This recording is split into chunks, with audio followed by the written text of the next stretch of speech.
You say in the book, and this is a question I wrote, do you think people are too in their heads thinking and not enough feeling? Mm-hmm.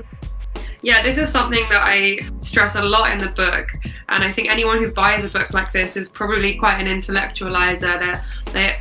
Or engages with my content or any of this, like they want to understand. They have this hungry mind. They want to make connections. They want reasons. But often, if we just do that, it's actually a way of avoiding pain by just thinking. Hey there, and welcome to the Unleash Your Greatness Within podcast. In today's episode, listen, it was my pleasure to interview Dr. Annie Zimmerman. You already know. My passion and my mission to help you unleash your greatness within. My heart goes out to the underdogs that's on their way. If you think you can go from good to great, okay, let's motivate. GreatnessWithin.com. DJ Hoisington. GreatnessWithin.com. Oh, if you dreaming it, believe in it, work hard for it, and in the process serve others in a positive way. You see, Annie is the author of the new book titled Your Pocket Therapist. And let me tell you something, this interview is amazing as we talk about life, we talk about mental health, we talk about relationships, and on and on and on. All kinds of nuggets throughout this whole interview. So you're going to want to check it out and listen to it from beginning to end. But you see, Annie is a psychotherapist.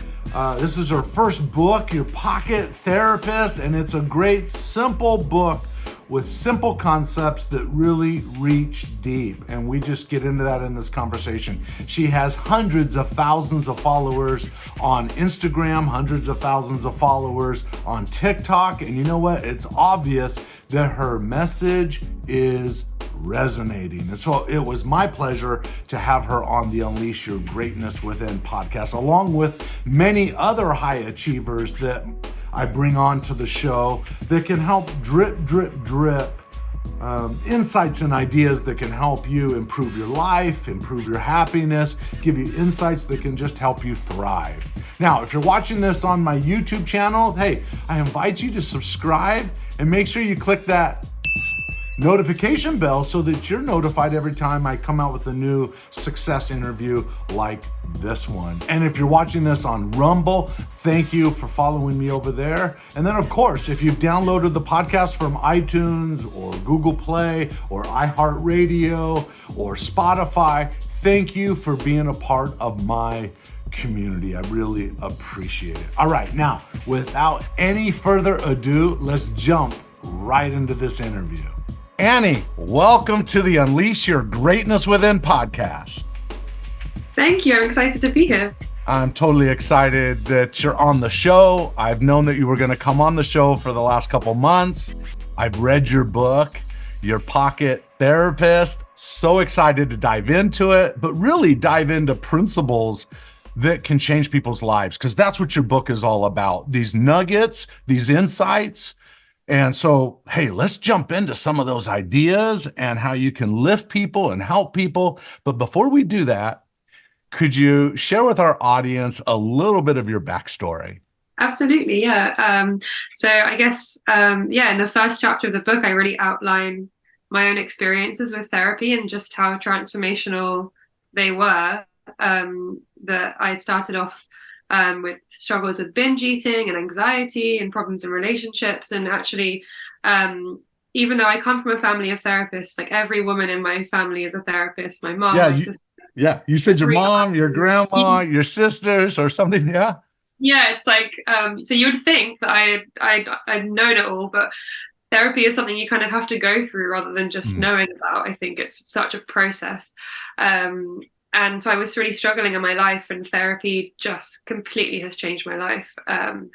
And I feel so much more grounded and so much more self-aware. And I just wanted to bring not only practice as a therapist, but also just bring some of the insights, some of the tools that I was learning in therapy to the mainstream. I think that Insta therapy is such a source of knowledge for people, but there's so much misinformation, and there's a lot of, I would say, superficiality. It's a lot of positive thinking and there's not a lot of nuance. And what I really wanted to do is bring the nuance that I was seeing in the therapy room, both my own personal therapy and with my clients, and that I was learning about, and create a space online where there's still that depth, there's still that complexity, but it's delivered in a way that people can really resonate and that it's simple to understand. So that's the kind of idea behind Your Pocket Therapist, that it's like pockety and bite sized, but without losing the depth that people are really hungry for as they start to educate themselves about psychology. Love it. It's obviously resonating, right? Because you have hundreds of thousands of followers, millions of views. People are resonating to these pocket-sized insights, if you will.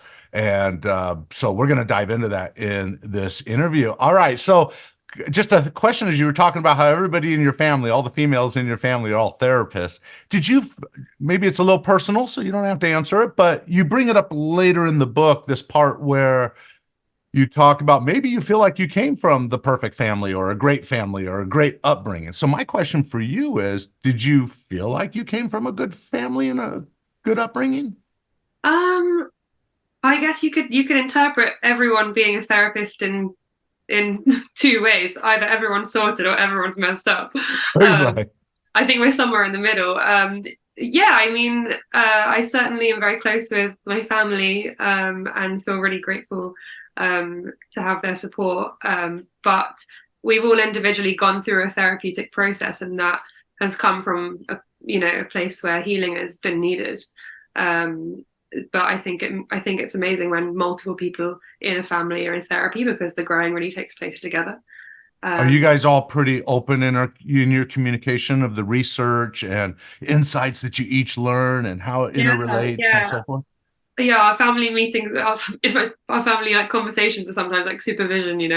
I've read this paper and I'm learning this, and like we're all really like stimulated by it. So it's a nice place to be. Yeah. Well, I would love to be at your family's gathering at some point. Are you sure? I would eat that up. Wow, that's awesome. So, okay, so Your Pocket Therapist, you opened the book, and the first thing that stood out to me was in the preface.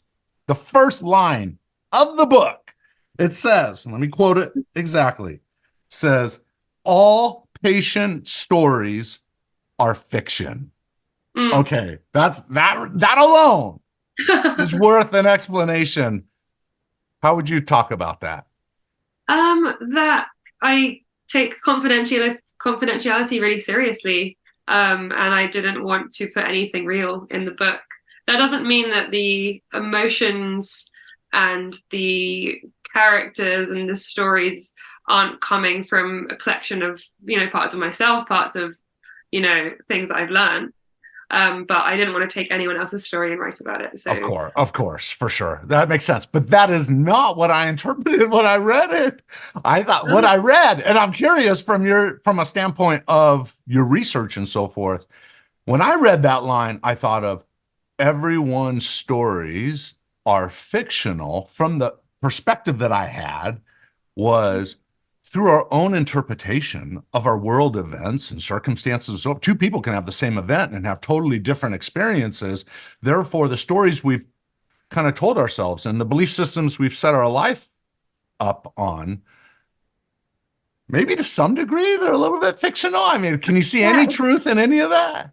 Yeah, no, it's really interesting. It reminds me of, I had a philosophy class and it was talking about truth and what truth means. And I'm going to butcher it, but there were like three types of truth. There's like the truth of what you believe happened, which is fiction, which is your truth. That's another truth. And then there's the truth of what actually happened, that is the real truth. Like a thing did happen and it happened a certain way, but because it's in the past, it's become only fiction because we can only recreate it in our memory. So yeah, it's really interesting you took it that way. Yeah, no, it's just interesting. All right. So you say in modern Western culture, we tend to believe that our conscious mind is in the driving seat. In reality, however, it's our unconscious mind that runs the show. Mm-hmm. Any thoughts there? Yeah, this is like the root of psychoanalytic theory, like psychoanalysis, is that we have an unconscious, and it's our unconscious that is determining our behaviors, it's determining our reactions to things, how we feel. And the work of healing, the work of change, is to become more aware of what we're unconscious of so that we can release its power over us. And it feels really important to me to put this in like a pop psychology book, because so many self-help books are operating only on the conscious mind. It's like, change your behaviors, do new habits, change the way you talk to yourself. But that's impossible if your unconscious is holding you back or sabotaging you or afraid of something. Like, to really change, you have to understand what you're not already aware of and work with your unconscious, which is what we do in therapy. No, love it. I remember years ago reading a book called by Joseph Murphy. It was a book written in the 1950s or 60s called The Power of the Subconscious Mind. So first question is, when you use the word unconscious, is that the same as subconscious? Would you okay, just so we're clear there. So in that book, he says, imagine that you're on a ship and the captain of the ship at the wheel of the ship is the conscious mind. And then imagine the engine down below is what drives the ship forward. He says the captain determines the direction of the ship, but the real power and thrust comes from the engine. And he says, so if the captain decided to turn the ship into the rocks, the question is, he would ask in the book, will the engine follow the captain's orders or the conscious mind's orders? And the answer is yes. And so when you talk about what's really driving us, it's deep-seated. You talk in the book about the iceberg. 10% is above the surface level, and then you talk about how 90% of all that's going on has got, you even say in the book, it's got to be talked out, it's got to be felt, we've got to connect back to some of those pieces of us. And then you get into one of the hot points throughout the whole book is the principle of curiosity. Could you talk about that for a second? Yeah, it came from something that my therapist says to me a lot, of like, you know, when you do something and you're like, why did I do that? Or why did I react in a certain way? Or why am I so stuck? And you start hating on yourself, you're actually not getting anywhere. It's really counterintuitive. You're not growing, you're just hating on yourself. Whereas I guess a good therapist comes in with curiosity and is like, hey, let's not judge. Let's just be curious. Like, what was going on there? Why did that happen? What happened before that? You know, what are the things that led up to it? What from your past might have been triggered that you were really responding to? And approaching yourself and anything that you're trying to understand yourself better on with curiosity just kind of shuts down that critical voice and enables us to, really become aware of what is going on in the engine room. You know, maybe there's a fight going on down there that we're not aware of, or, you know, maybe the iceberg is like melting, you know. And I think that we can't actually grow unless we're curious about ourselves without judgment. I agreed. And I think that even relates to parenting. I don't know why my mind is going there right now, but when my kids make a bad decision or a bad choice or whatever, I may in the moment question it, like, why did you make that choice? Why didn't you think about these consequences or whatever? But what I really want to get to as a parent is why. And so I try to slow my kids down and really go, what were you thinking? How did that relate to this and this and this? How did it go? And oftentimes I'm aha'd because I didn't see the train of truth that led them to that point. And actually, sometimes it made sense. Right. Yeah. And I think that if we can link our behaviors and our feelings back to our unconscious, it almost always does make sense. There's always a reason. We just aren't aware of the reason. And if you're not aware of the reason, like, how can you change, right? Totally. Talking about limiting beliefs, I often say, and maybe you can correct me here, but I've often taught that we all have beliefs, but what trips us up oftentimes, and maybe to follow this train of thought for 2 seconds, is what trips us up sometimes isn't the primary belief, maybe, but it's the secondary belief, or in other words, the rule. Like, two people can believe that spirituality is important, but those same two people may have some rules that are set up that what spirituality means equals two different things, or eating healthy means two different things, or being organized means two or more different things, right? So understanding what our beliefs are, understanding our rules that we've set up over the years that cause us to use certain, I call them vehicles, to satisfy the need or the rule, is really important to kind of uncover and wonder a little bit, curiosity, wonder, why am I doing that? What's the deep-seated reason why I'm doing this or that? Any thoughts on any of that? Yeah, exactly. I think, and so often our self-beliefs and then the rules we build up around them come from something we're told or something we're taught as children. And we don't even remember it, we don't realize it, but it becomes like core to who we are and how we act. And we can live our lives so blindly with just these like cemented beliefs and cemented rules, as you say, that are actually not serving us anymore and are actually inhibiting us from where we want to be. Love it. Love it. And I think that's true. You come up with 5 key steps, and these are, I believe these are your processes. So I'm just going to run through them real quick. You say in the book, your pocket therapist. All right. You say, number 1, get curious, recognize what the problem is, that it's signposting a deeper issue underneath. Now I'm cutting through these just to keep it simple. Number 2, understand, go deep into your past experience, becoming more aware of the root of what the root of the problem might be and why it's there. Number 3, experience the emotions that are being kept down. We are all very talented at avoiding things we don't want to face. Number 4, act. Turn this new awareness into action and make different choices. And then number 5, repeat. Notice when these patterns reoccur, go through these steps, then notice when it inevitably comes up again, and then you put in parentheses, and again, and again, and again, and again. So, feeling. You say in the book, and this is a question I wrote, do you think people are too in their heads thinking and not enough feeling? Mm-hmm. Yeah, this is something that I stress a lot in the book. And I think anyone who buys a book like this is probably quite an intellectualizer. Or engages with my content or any of this, like they want to understand, they have this hungry mind, they want to make connections, they want reasons. But often if we just do that, it's actually a way of avoiding pain by just thinking.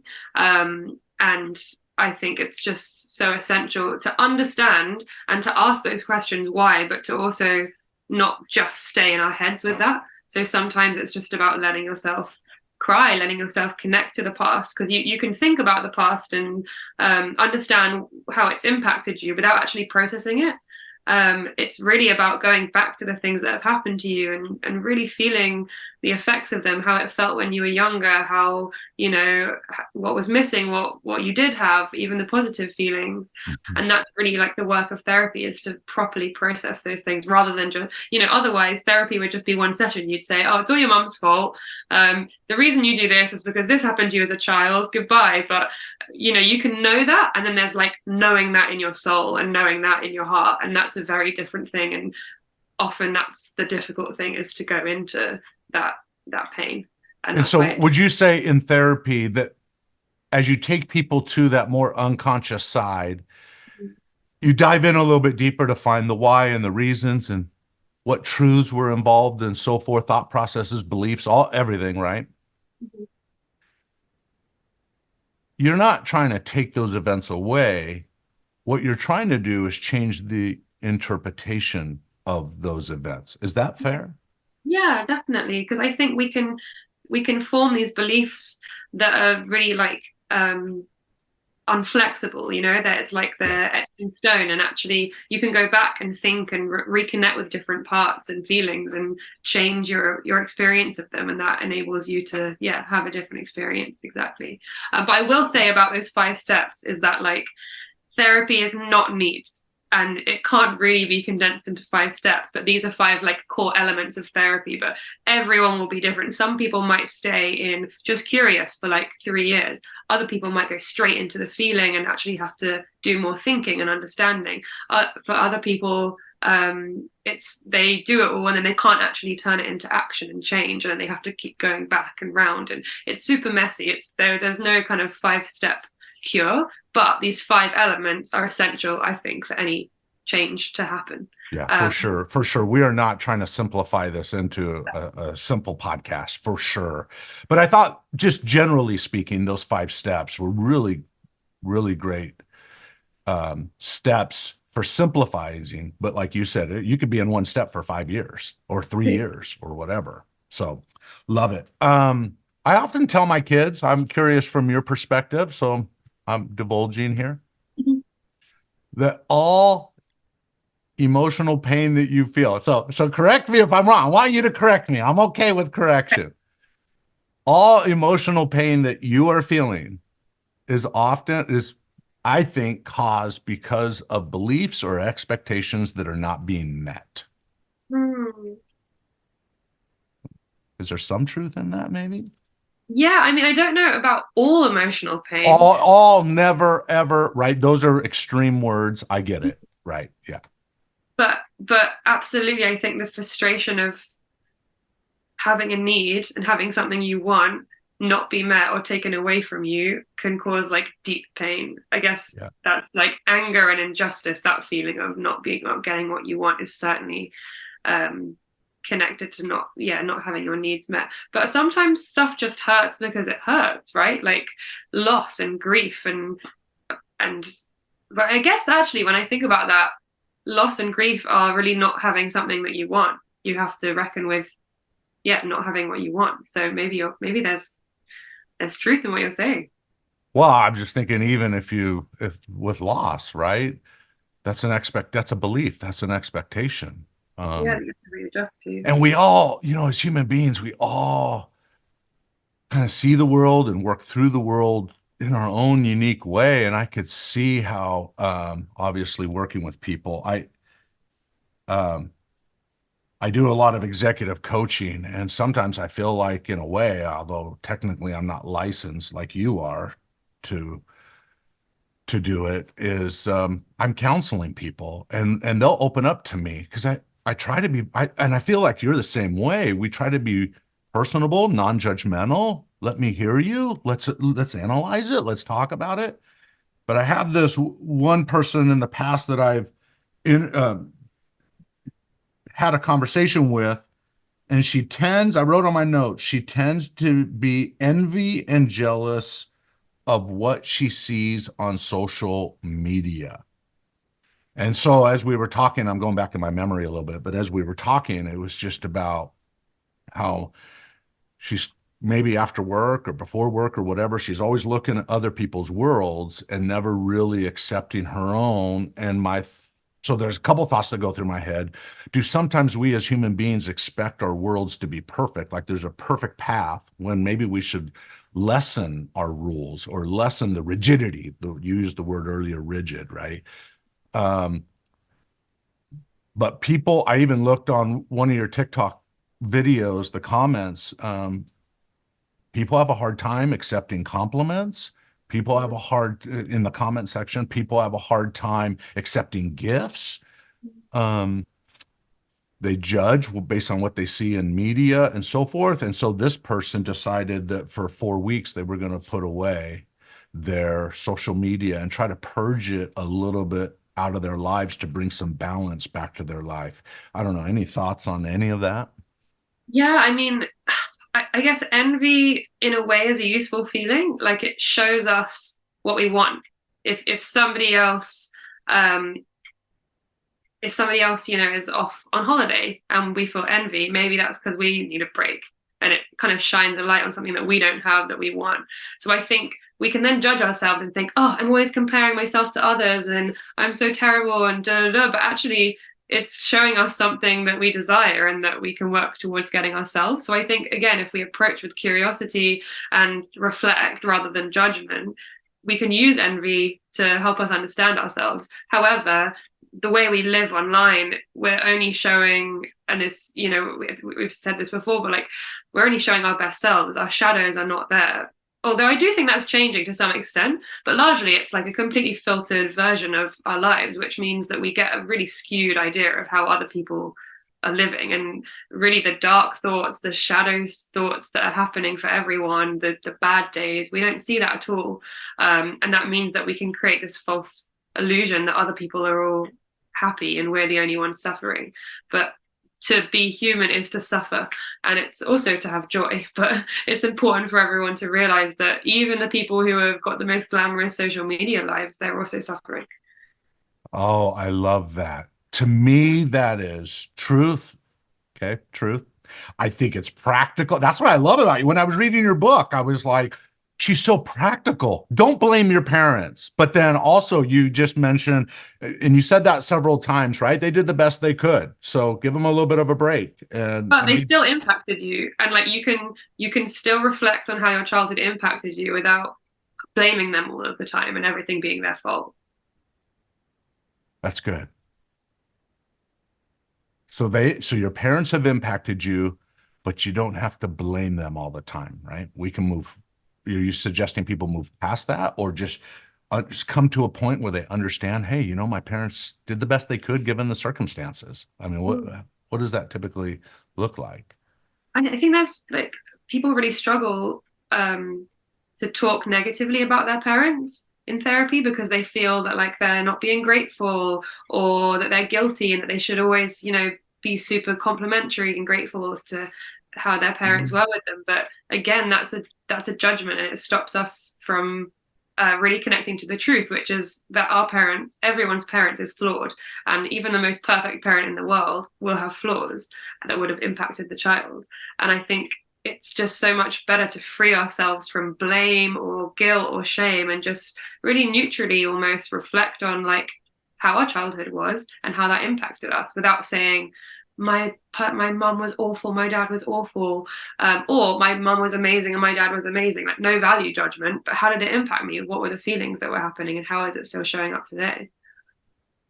Love it. That makes me think of authenticity. Later in the book, I'm jumping ahead in my notes, but you talk about authenticity. Last week, I interviewed someone. That podcast hasn't landed yet, but there was this one little section on that podcast, and you were talking loud about it in your book, just about authenticity. And this other guest said, aspirational is out and authentic is in. You don't have to be perfect, just authentic. And you were just saying with social media how we see the best of people's lives, but we don't often see the shadows.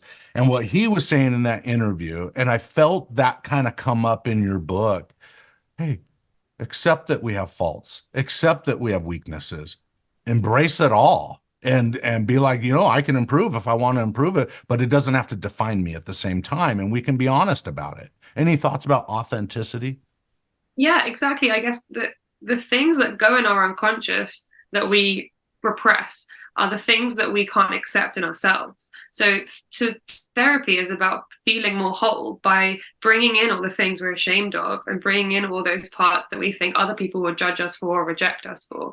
And to say, like, I am a flawed person, I'm a vulnerable person. Sometimes I can get really angry. Sometimes I have envy. Sometimes I have, all these dark thoughts. Plus I have all these good qualities. And it's about like embracing that wholeness.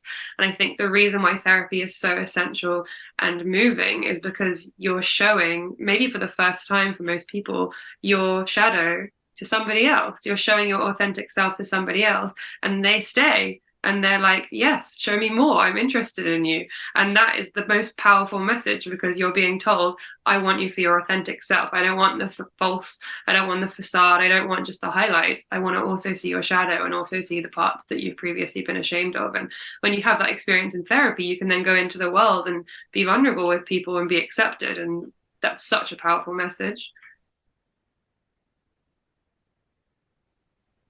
In your family life, I'm speaking generally, hypothetically, in the audience, think about your family. They often see the shadows. They often see the positive and the negative. They know the things that are kind of weak, or the times you have outbursts, or the time, whatever the issue is. I've I've tried as I've raised my kids to be as authentic and vulnerable as I can, which means just the other day, I have two sons that are already married, have children, so forth. I have a couple grandkids. Just the other day, I was talking to one of them. I said, at some point, I want to sit down. I was reading your book and I was saying, sometime I want to sit down. I know we've done this as kids when you guys were younger, but you know what? At some point, I want to sit down with you and just let's go over your life history with me and let me know what I did that still stings you today, if there is anything. And of course, my son was like, Dad, there's not really anything I can think of. And I said, no, but I wonder, I want to do that with each of my kids and be totally authentic as a parent. And this started when my oldest son, who's now 25, was 12 years old, and I would just take every quarter, I would take him into our bedroom and just say, hey, let's have a father and son. It could be a daughter and dad, daughter and mom. It doesn't matter. Let's just have a conversation. And the rule about this conversation was no matter what was going on in the world, I had to be a total listener. There had to be no judgment. I had to just allow him to express whatever was on his mind. And even if I wanted to correct him in that 20-minute time period, I couldn't be the parent. I couldn't correct him. I just had to listen and empathize. How was that for you? What's that? Say that again. What was that like for you? That must have been like amazing and also challenging. You know what? I'm an open communicator, so maybe it's easy for me if I'm being totally honest with everybody. I want to feel what you're feeling. Annie, I want to feel what you're feeling when you're talking. Let's just have an open conversation. And so with my kids, I was always like, because as a parent, there's moments of discipline, but I always hope to show a lot of love too. So it's a balance between this love and enforcement. And my hope is that my love always is a few percentages higher than the enforcement, because I always tell my kids, I don't care what you do that's bad or whatever, that will never take away my love for you. But that day at 12 years old, at the end of that conversation, I said, and I've shared this before on the podcast, so for some of you, I apologize, but I said, I was kneeling at the front of my bed. He was on the back of the bed with his back against the headboard. And he was just sitting there. We had talked. That conversation, he was talking about a girl at 12 years old that didn't like him anymore. So he was crying and it was all emotional and so forth. But at the very end, we got through that. And then I just had this thought, this impression, this feeling go through me to ask Bryce, how can I be a better dad? And I was kneeling down at the front of the bed. And I said, Bryce, I got a tough question for you. And I want you to be I'm giving you permission to be totally honest. You cannot hurt my feelings. I want to know, how can I be a better dad? And I remember he was sitting on the back, 12 years old, sitting with his his back against the headboard. And he said, what are you talking about, Dad? You're the best dad ever. And I said, I know. No, I didn't really. I said, no. I said, son, tell me what. And I remember he paused for a minute and I could see that he took a breath because, right, he doesn't want to defame his parents. He loves his parents, but I'm trying to coax that out of him. And he says, Dad, it just seems like lately you've been really snappy with everybody. I paused. I said, Bryce, you're right. I said, you're right. And you know what? I'll work on that. Maybe my stress has gotten a little bit beyond too much on my plate kind of a thing, that I'm now reacting to things when I shouldn't be reacting to simple things. And you know what? I made it a focus to improve. But what I hope in the long run, as we've done this throughout the years with all of our kids, that they know they can go to us and others and communicate without the feeling of embarrassment, without the feeling of being judged, without the feeling of being rejected. No, we want to hear. And now in my corporate world, I tell leaders to do the same thing.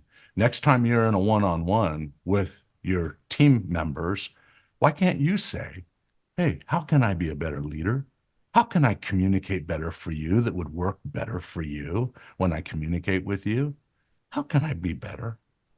I can tell you what, if you ask the 7 people on your team, what happens if they all say the same thing? Well, my hope is that you're humble and coachable enough that you'll go work on that one thing. But where did you learn to be so um, receptive to feedback and wanting to grow? Because I'm sure there's a lot of people who would really struggle to hear their kids say that and be really defensive, and it would be an argument, and it would, where did you learn to be so open Okay. Wow, nobody's ever asked me that. Okay, now you're doing therapy on me. Here we go. No. I think it's partly my upbringing. I feel like I came from a real rich family in terms of love. My dad always heard me. He believed in me. In 1986, our little family of 8 kids, we were all flown to the White House during the Reagan administration and kind of highlighted as the greatest American family.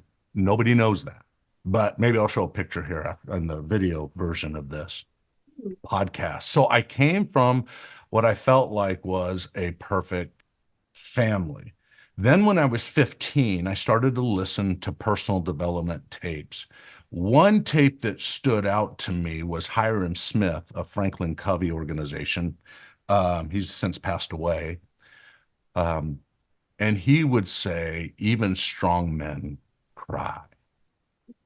And I remember as a young 15, 16-year-old listening to my old, if you remember what Walkmans are, right? I had that old Walkman with a cassette tape in it. And I would listen to all kinds of tapes, and I learned to be real. I learned to be authentic. I learned that there's so much judgment in this world.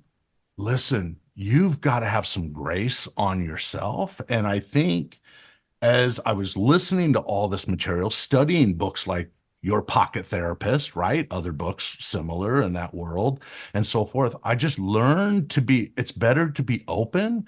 And what I didn't want when I was older was regret, or the stories I would read in books, like some of the stories in your book, like Charlie or Yaz, and people got to get in your book and read it. I thought, if these are the stories I'm reading in books, I want to get ahead of that and just be real from the get-go, right? Because then we all win. That's sort of my thought. So I came from a family that was pretty open and loving, even though financially we were not very well to do. And then from that, I went into personal development. It taught me how to think higher and be more understanding and realize that everybody's interpretation of the world is a little bit differently. So you really need to hear them. And really, I've learned that people just want to be heard, right? So it's anyway. so important. I think some people don't even realize that they're not being authentic. And Winnicott, one of my favorite psychoanalysts that I talk about in the book, has this theory of true self and false self. And it's like Yes. our messy, vulnerable shadow self, and then our false self, which is like the persona that we give to the world, who's always happy and always positive. It's not really real. And I think some people have been so in their false self for so long that they don't even realize that their true self is hidden. They don't even realize it's a persona. And I think it takes like a real awakening to realize, oh my gosh, like I haven't even been being real with myself, For sure. The one thing I've probably never told publicly is growing up with this family that was what I thought was amazing. My parents are amazing. But 20 years ago, after 36 years of marriage, my dad left the family. I was about 32 at the time. 34. It shattered me. It hurt. The benefit that I had, and I didn't go to therapy or anything, but it took about a year and a half for me to remember my values, remember the good that I was taught growing up, to not just throw the baby out with the bathwater. And fortunately, if this makes sense, correct me if there's another way of looking at it, but I had a family. I was married. I already had a couple kids when all this happened. So I felt like I had a reality that I was creating. Whereas I feel horrible for these people listening to this right now that didn't grow up in that kind of family, and they had to suffer those sufferings when they were 2, 5, 7, 11, 12, 14. But I will say this, the last thing I'll say on this, because I feel like I'm talking a lot, and I don't mean to do that, because you are why you're on this is why we're having the show, is because of you. I used to think when people would say, life isn't fair, I would always say, you know what? That's really negative. Why would you say that? Right? Be optimistic. And then when my dad left, for the first time in my life at 34 years old, I realized at a very visceral, emotional level that life isn't always fair. Right? And so now, granted, I'll give the end story here just to say that Dad is back in our lives. He's been in our lives for the last several years, and we've healed a lot of those wounds. But I get the pain. I finally understand the pain that people often feel to a small degree. Any thoughts? Yeah, that this idea of like the perfect family and then it being shattered so later in life can really like change your worldview of like, oh wow, things you start questioning things. Not to say that the It's past true. wasn't perfect. I'm sure it sounds like you had a lovely upbringing, but you're suddenly like, oh, things aren't just perfect, there are flaws. And in a way that is emotional maturity and growth, because there's always a shadow of everything. And that if things are only one way, you're missing what's underneath, you're missing the rest of the iceberg, right? So it's actually probably a really good thing that happened because it made you more realistic about the world. Totally agree. Totally. Anyway, no, that's awesome. All right, talk about loneliness. You say here, quote, there's nothing lonelier than being in a relationship where you're not connected to someone, where you have to hide parts of yourself or fight for attention. Let me keep it real, right? We're being real. I've got a few married friends that feel like they're in that place. Yeah. Yeah, I've made a video about Gottman's like you know 3 things that determine whether a relationship breaks up or whether it continues for the long term. And the main thing is bids for attention. So if you say, oh, look at that tree, and your partner says, oh yeah, that's a pretty tree, that is considered like a positive response to a bid. If you say, look at that tree, and they say nothing, that's like neutral. And if you say, look at that tree, and they say, oh, that tree's really ugly, or shut up, why are you distracting me? That's a negative bid. And couples who had more negative bids or more neutral bids were more likely to divorce later on. And I think it's that feeling of like not being attended to by your partner, of you're trying to connect and they're saying no, that just feels so desperately isolating and can make you feel lonelier than if you were single, right? Oh, yeah. And you talk in the book about, I hope I articulate, so fix my articulation if you wouldn't mind. But when I was reading your book, you talked about how sometimes when we're married for a long time, when we're in a relationship for a long time, it almost becomes so familiar, like family, and that you lose the romantic side because you're not really romantic with family members, kind of a thing. So maybe you can clarify what I was trying to describe there. Yeah, well, I think the more you build a life and build a family, you do become family, but you're also not related. And it's really important to not feel like, your partner's mother or father, and you're not in a caring role, or you're not a child who's helpless, that you have to stay related on like an adult to adult level to keep the desire and the attraction. But you also have to not be so disconnected that you are feeling that loneliness and feeling like you're, 2 strangers living in a house. So I think relationships are about balancing the need for closeness and the need for separation. And if you go too close, you start to feel like family, and you might not want to sleep with each other anymore, or you might not feel romantically connected. And if you're too separate, then you're lonely, and no one wants to feel lonely in a relationship. So yeah, I think you have to kind of continuously reevaluate where you are on that spectrum and make sure that you create space and also closeness. I would remind everybody listening to this or watching this to get the book, Your Pocket Therapist by Dr. Annie Zimmerman, because in this section where you talk about this is in the second half of the book, you actually share throughout the whole book, you share all kinds of exercises. Love that. But you share stories in there of how you teach a principle, and then you share an actual story of someone that went through this and how it might relate to someone else. So you give in the book, you give on loneliness, you said tips for feeling less lonely. Number one, try to connect to whatever you're hiding.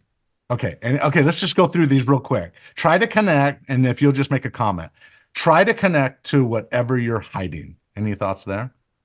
That I think loneliness starts with connection to yourself. And if you're disconnected from yourself, how can you connect to other people? So the first step towards becoming less lonely is to really know yourself and all the bits of yourself that you're repressing. Love it. Number two, take off your mask. We kind of talked about this earlier. You say, tell people how you really feel. Any additional thoughts there? Yeah, I was thinking when I was writing this about men specifically, I guess more middle-aged men even, who, they meet up and they just have these superficial conversations and they never really know each other. They might connect over like sports or something, but really inside they've got all of this stuff going on or in their personal life and they never talk about it. And I think that can mean that your relationships don't feel true because they're not seeing how you really feel. And I think to feel connected to people, we need to let them into all of the other stuff too. Okay, we're going to go back. I love that. We'll go back to that on one of your pocket notes. Number three, find a community of like-minded people. Seems very practical. Yeah, just I think feeling like you belong to a group. I guess loneliness isn't just about connecting to individuals, but also to like wider society and feeling like you're part of something. Yeah, totally. Number four, help someone.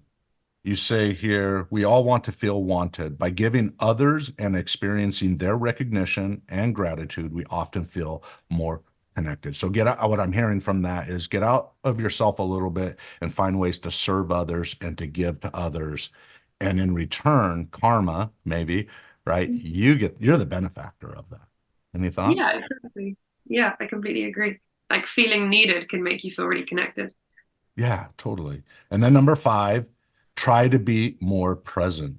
Feeling less lonely is about first connecting to yourself, whether it's mindfulness, breath work, physical exercise, journaling, talking to yourself, dancing. Try anything that brings you into the present moment. Any additional thoughts there?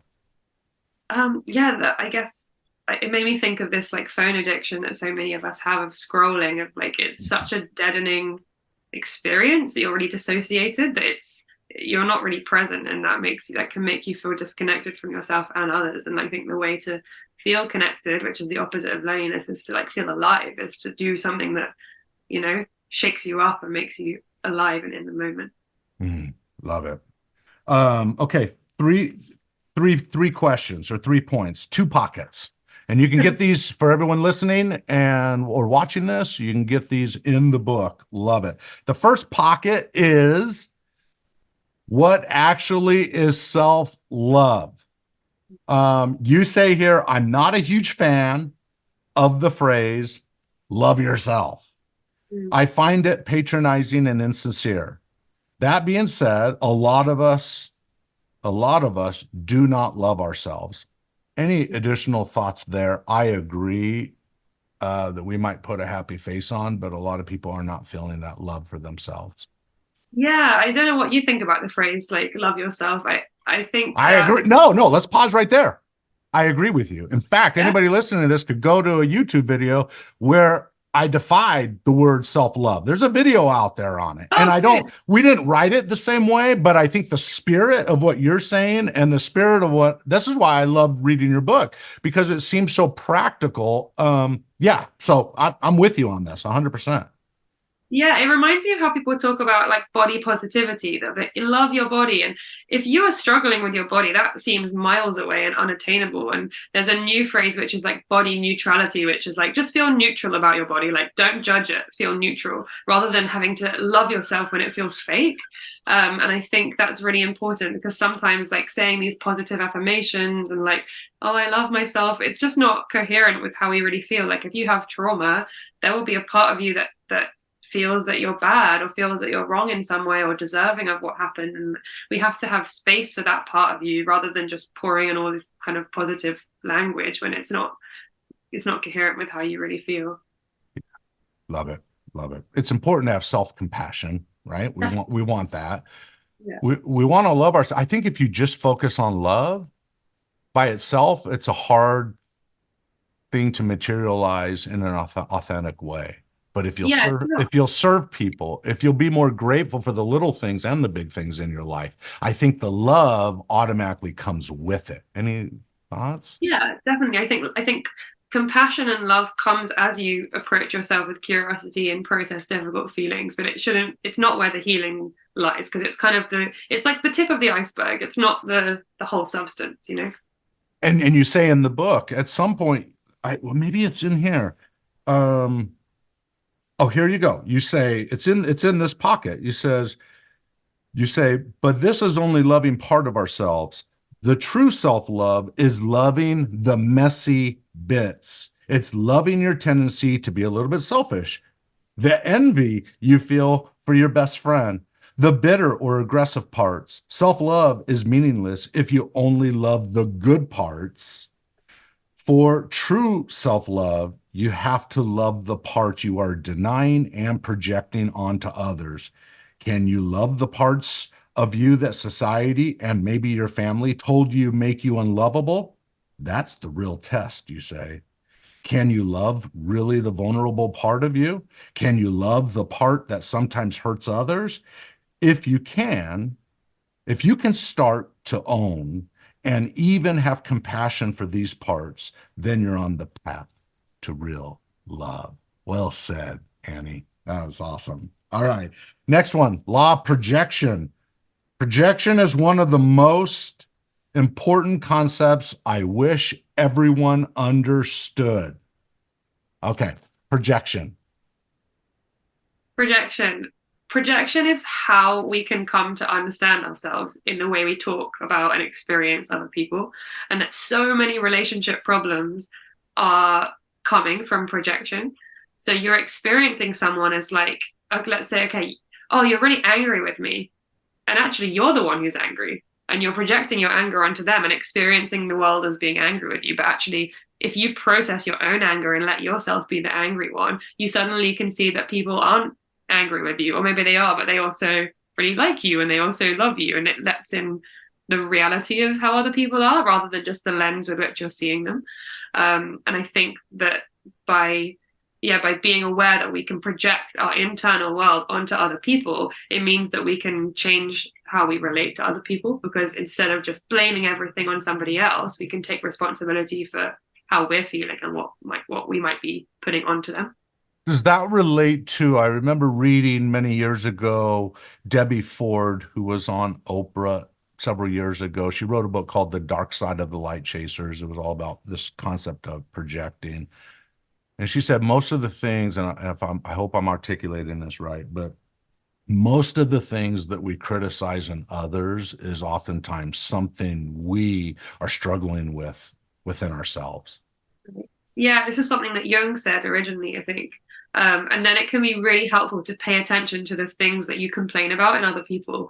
And if you do that with that curious kind of growthful mind, it actually teaches you like the irks that you have in other people are generally things that you're not accepting in yourself.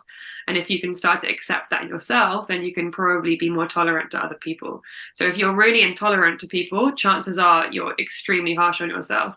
So that's a sign that you need to develop that real self-love where you bring in your shadow and accept the parts of yourself that you're ashamed of.